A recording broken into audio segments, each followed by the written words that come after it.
那即届学测第一阶段有一个62岁姓黄的中医师，伊嘛来考，甲一般的高中生无共款。伊讲伊的目标是要考掉美术系，希望会当食做伊做医生遮尔侪年了后退休的礼物。 大学学测第二天，真侪考生继续考试，不过既然有一个考生一看无亲像高中生，一问之下才发现已经62岁，甲其他考生比起来真另类。伊是黄林宏，原本是中医师，即摆来考试是要完成考美术系梦想，对考试有信心。如果退休以后能够给自己一个快乐的生活，所以我就想来考看看。题目我有做一些考古题，看起来是还好。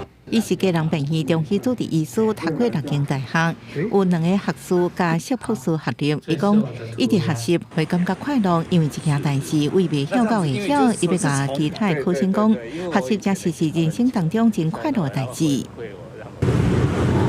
找到家己的市场，伊即摆学测只会考国文、英文甲社会3科，也经报名选去美术系术科考试。伊讲，若考掉咧，就要退休，完成家己学为梦想。 我们是没有接受到大考中心特别提醒说我们有年纪比较大的考生的意思。对，因为我们就是负责事务，然后考试当天考生来，我们就是依照考生名册去查他的身份。